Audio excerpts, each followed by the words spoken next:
Kalau kita bicara masalah Sarwenda, kita bicara sesuatu yang cukup kompleks nih. Ada penanda-penanda verbal maupun non-verbal yang kelihatan cukup jelas di dalam klarifikasi atau permohonan maaf dari Sarwenda.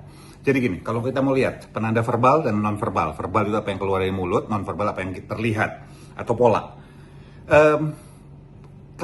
Sarwenda itu jelas kalau ditanya apakah yang disampaikan adalah tulus sebagai permintaan maaf, jawabannya tidak.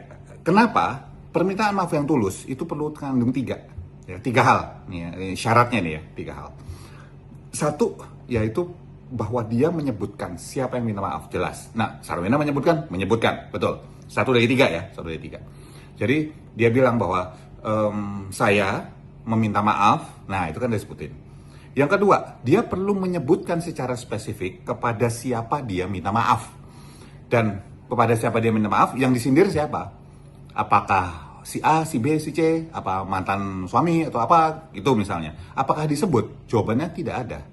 Tapi dia malah menyebutkan masyarakat Indonesia, menyebutkan misalnya keluarganya, menyebutkan anak-anaknya, menyebutkan penggemarnya. Iya, tapi sebetulnya menjadi sasaran tembakan kata-kata dia yang sifatnya kasar atau sifatnya tanda petik mungkin nyinyir atau nyindir gitu misalnya. Kan nggak disebut orangnya. Yang ketiga, penyebab dia perlu minta maaf itu harus disebut.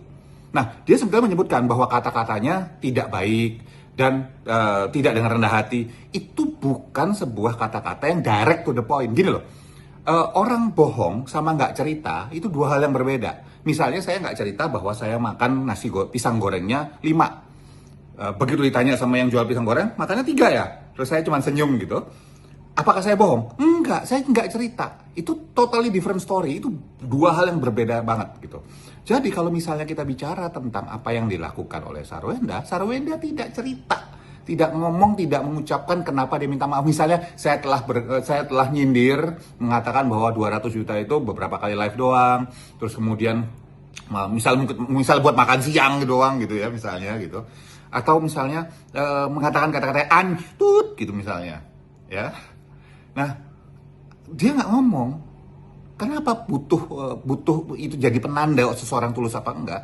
Karena orang yang benar-benar menyampaikan saya minta maaf ke si A karena ini secara spesifik, itu adalah orang yang sudah selesai, yang sudah menurunkan egonya untuk dia minta maaf, dia malu, dia sedih, dia takut.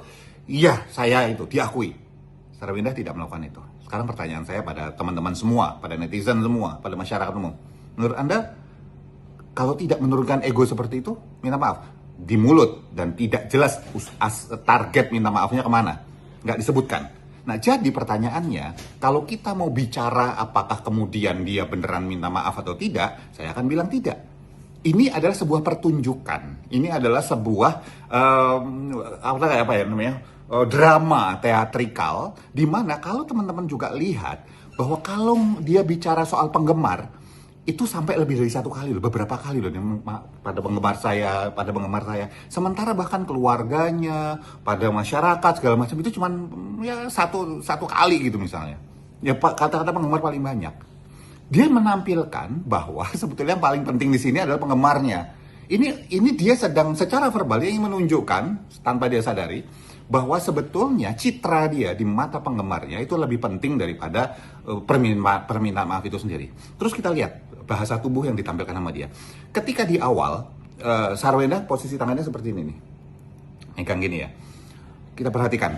Ketika model saat-saat tertentu yang terjadi adalah ketika bicara tentang anak, nggak mau anak-anaknya yang terpapar segala macam lah gitu.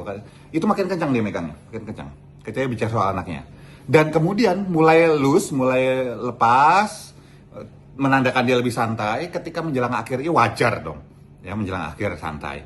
Tetapi, tolong sadari bahwa ketika dia bagian permintaan maaf, yang kalau orang minta maaf, dia sedang menekan egonya, itu juga tidak banyak perubahan.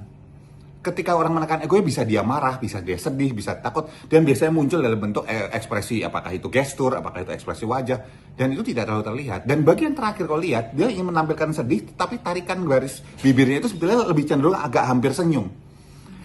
Jadi buat saya, apa yang dia sampaikan, kata-kata verbal yang sampaikan, itu tidak sinkron dengan non-verbal yang dia tampilkan. Non-verbal tadi gerakan tangan, tarikan bibir, dan sebagainya. Jadi kalau ditanya sekali lagi, apakah ini adalah sebuah, katakanlah permintaan maaf yang tulus?